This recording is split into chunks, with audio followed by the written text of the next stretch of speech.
Hello, shoutout kay Doan Moto. Thank you for being here in the city of San Jose del Monte. Ang tourist assistant desk ng San Jose del Monte, Bulacan.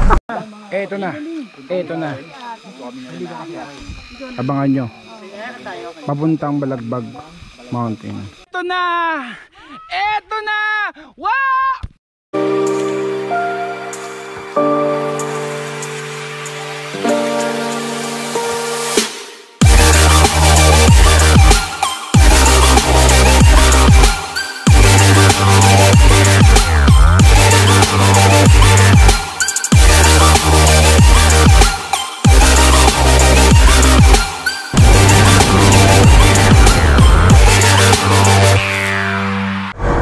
Good morning!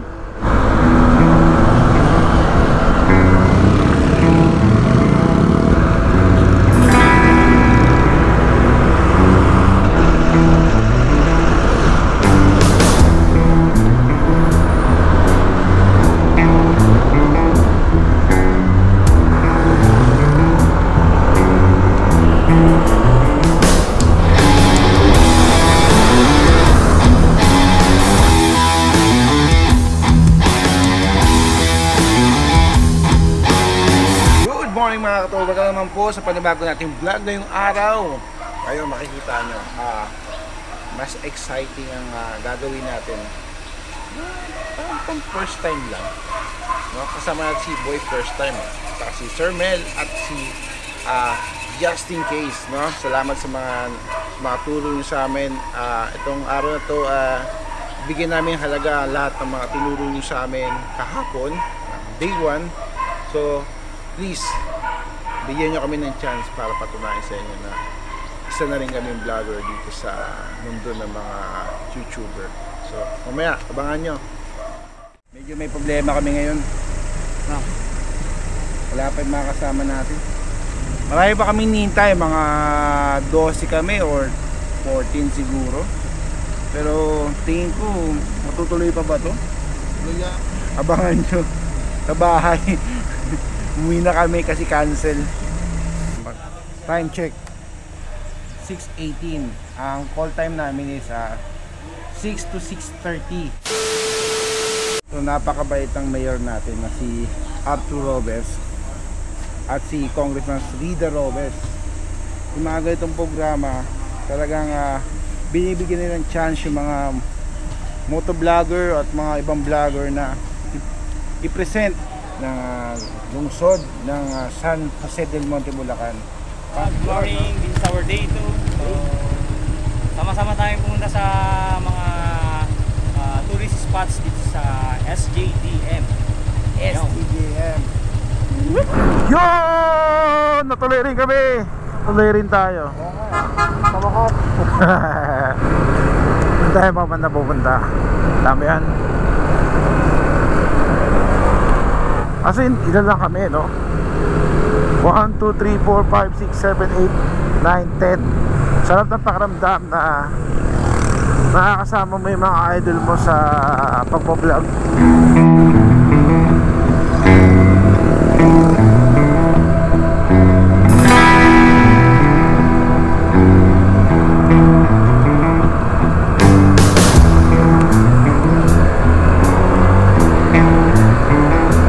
Para lang sa isang city na pausbong.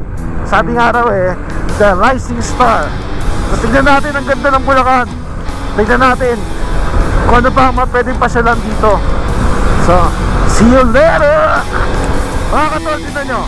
Mapapansin nyo, dahan-dahan siya tumataas. Yung takbo namin, packet. Hindi mo mapapansin. Sa dulo nito, nasa tuktok na ng bundok. Ayos, ang lamig, oh. Stop over muna kami dito sa isang court dito sa San Isidro, San Jose del Monte, Bulacan pa rin. The Rising City. Dito kami ngayon sa isang court ng basketball court ng Barangay San Isidro. Yan po yung bus, mini bus, papunta dun sa location. Magpi-field trip, pumunta sa pumunta sa Gardenia. Pagawa ng tinapay. Morong Falls po. Murong Falls. Murong. Pwede naman kami maraming tubig. Murong Falls. Nag-field trip kami. Pumunta kami sa paggawa ng lapis.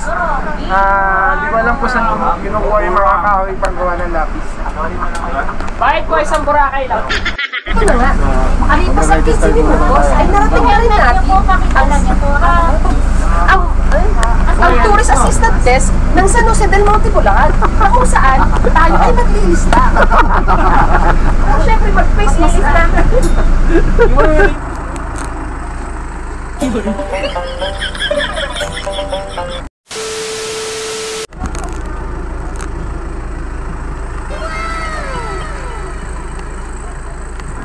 Morning!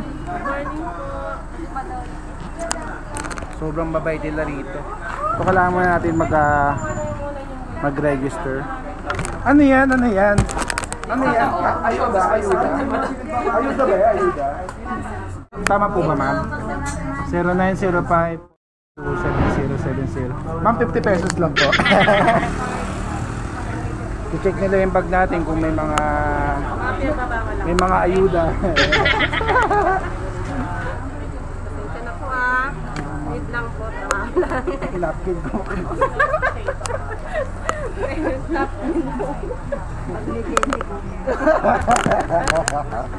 Thank you, sir. Thank you po.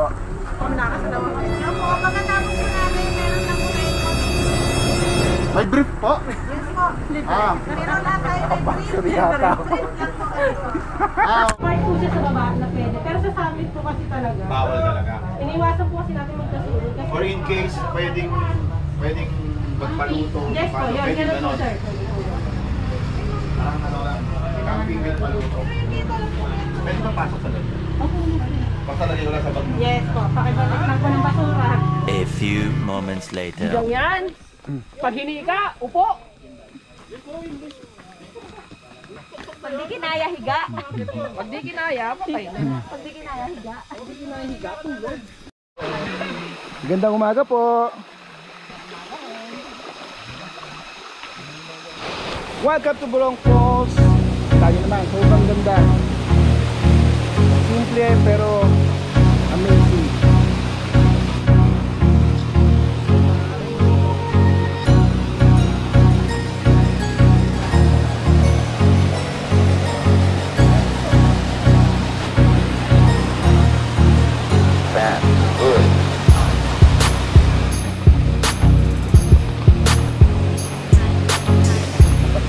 Kuya Enrique, bakit burong daw yan?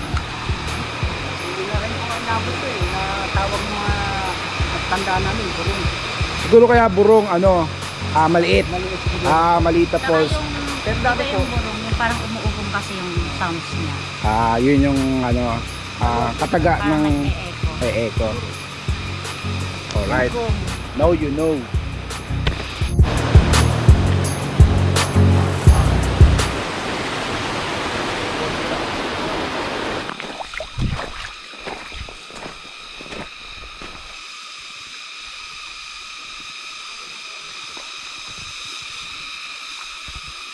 Naririnig nyo ba yun? Yun ang tinatawag na kuliglig. Kuliglig. Isang insekto rin siya.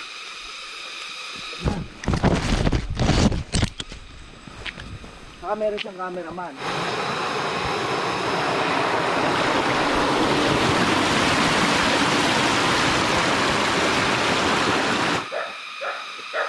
Pag-aari po yan ng mga gumagat.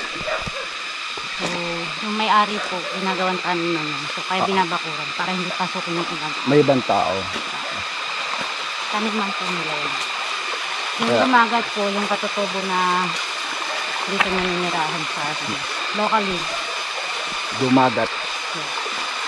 gumagat galing kasi sila sa tabing dagat. Okay. So, dahil nga takot sila sa tao, takot silang makipag-away, masyado silang mababait, umiiwas silang makipag-away. Kaya napadpad sila sa kabundukan. Nung panahon ng pananakop. Parang lumalabas na yung panahon na yun na ano pa nila, ramdaman pa nila hanggang ngayon. Yung sa panahon ng Kastila kasi, di ba, ng pananakot. Umatras sila ng umatras, kaya napunta sila rito sa bundok. So, sa ngayon, ganun pa rin naman. Umiiwas pa rin sila sa rivalry. Kaya itong lupa nila, kinakamkam na ng mga Tagalog. Ang government ng San Jose ay tinutulungan sila para mabigyan sila ng livelihood, magkaroon sila ng kaalaman para proteksyonan yung kanilang kabuhayan at ari-ari. Anong katutubo ulit ko? Dumagat po. Dumagat.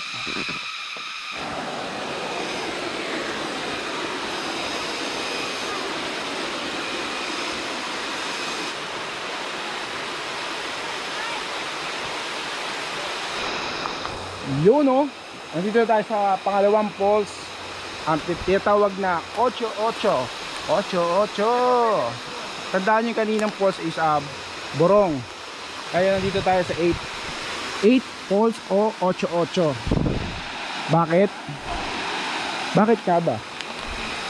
Tignan natin. Bakit 88?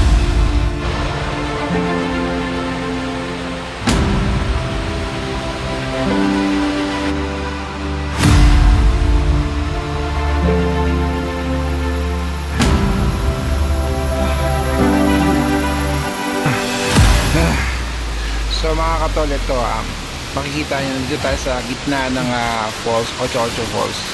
Makikita mo yung bugis. Yung bugis. Ayan. Para siyang 8. Bugis 8.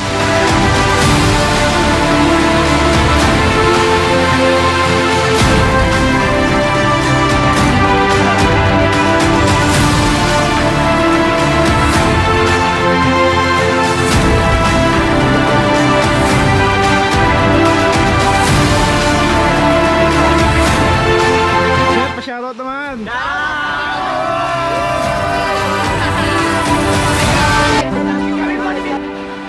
Hindi na ako ng mga kasama ko.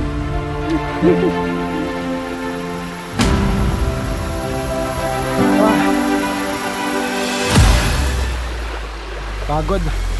Sobrang. Pero enjoy.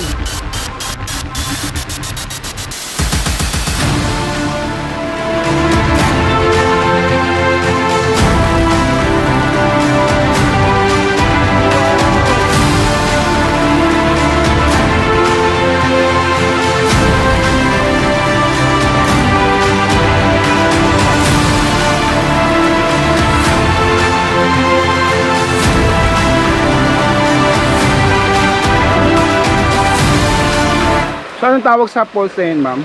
Kay Titinga. Sabihin ko muna. Kay Titinga Falls. Very good. Galing sa Tingga. Tingga. Sa sa nickel na nakukuha dyan. Okay. Kaya pala Nung araw, sa marami Titinga. ng Tingga. Pero nung araw may marami ng ano dyan. Kumukuha ng Tingga. Kaya pala. So dapat talaga alagaan tong ano, no? Kay Titinga Falls. So, Sabi tama. ng mga lolo't lola noon, nang ninuno, dyan tumira si Bernardo Carpio. Culinario Cafe. Bernardo Carpio, yung giant. Bernardo So, pag Cafe. inakyat mo yung taas niyan, makikita mo yung footprint niya. Talaga? Pero ngayon kasi di ba, nagtitibag yung bato. Ito na lang yung makikita mo, yung daliri niya, wala. Wala na. Bernardo Carpio. So isipin nyo gano'ng kalaki si Bernardo Carpio, mga katol. So gusto nyo mag-rock climbing, dito lang po sa Katinga Falls.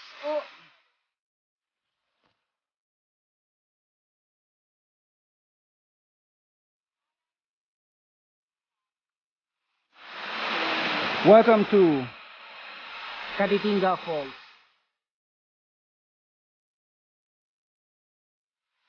Uy, ang ganda oh. Ang ganda.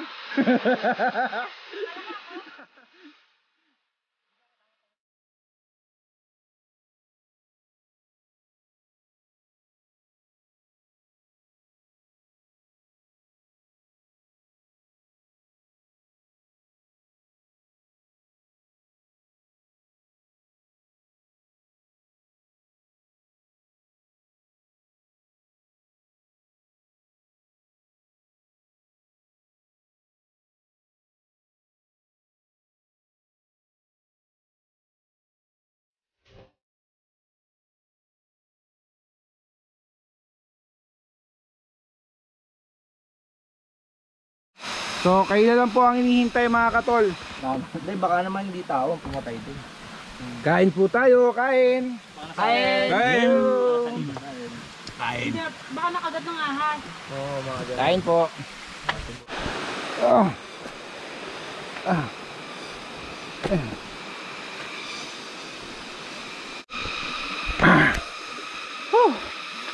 Mga katol, meron tayong kinaharap na problema.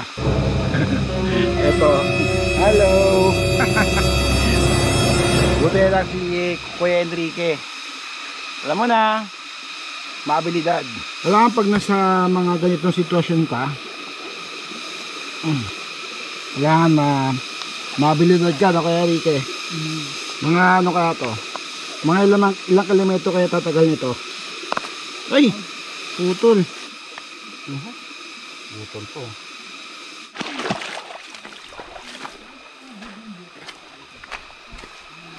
Eto na. Eto na. Abangan nyo. Papuntang Balagbag Mountain.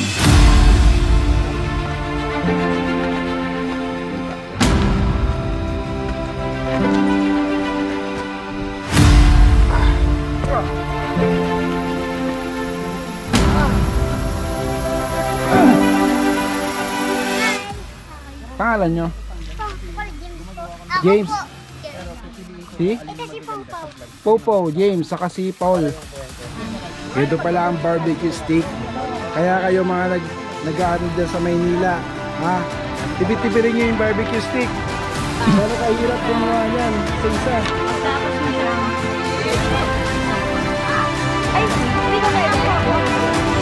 Hindi, yun yung inaani. Karet. Yung pampalinaw ng mata. Ano? Karet. Ano yun? Si Karet man. Yun yung masarap. Hindi, ano mo, ang sasalit dyan? Sanggot. Pero tawag nila dito halabas. Halabas. Sanggot. Hindi yan yung sanggot. Yung nakita ko doon, yung nag-iisang kambing, yun ang sanggot. Pwede. Sa amin to yung sanggot, unlimited eh. Samgyup yun! Ano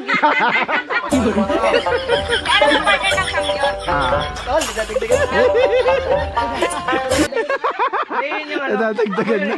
Ito na to! Sangkyut. Sangkyut. Let's go! Let's go! Sabi, kapagod ka. Mamaya pa. Matawan ko nga lang, bigat na bigat na. Grabe.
Grabe mga katol, oh. Tingnan nyo. Hindi to galing sa Nawasa or sa Maynilad, Manila. Ha? Cut! Paririnig ko sa inyo gaano kasarap yung tubig dito. Ah.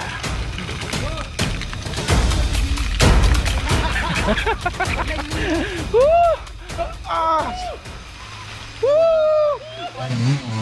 So yung mga katol nyo,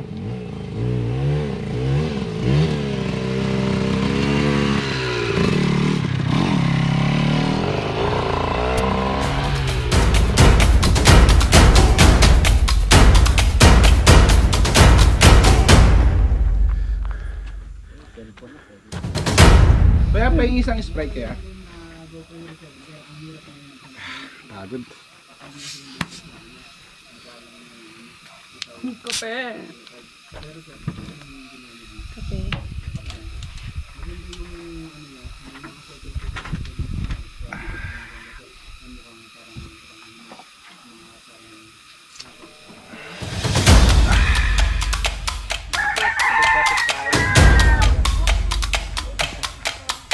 Yo mga katol, pag pupunta kayo ng Dumagat Trail, may mga tindahan naman dito. Mabibilang kayong mga drinks, panguya, mga yan. May mga natirang lokal dito. Hello. Magkakit pa lang, di mo na may tinda yung pakaramdam mo.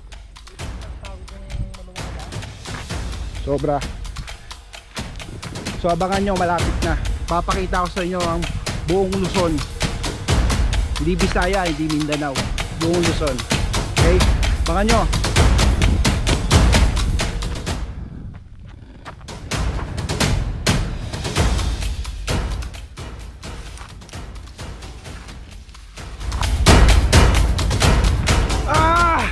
Eto na! Eto na! Eto na! Wow!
Fighting pa. So abangan nyo mamaya-maya.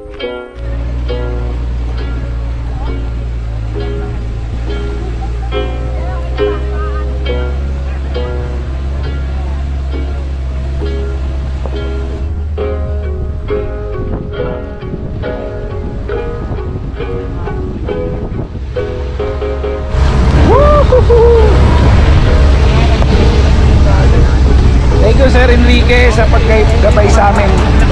Lasa Deck. Shout out, Dawan. Sobrang sarap. No, na first time kami. Na first time.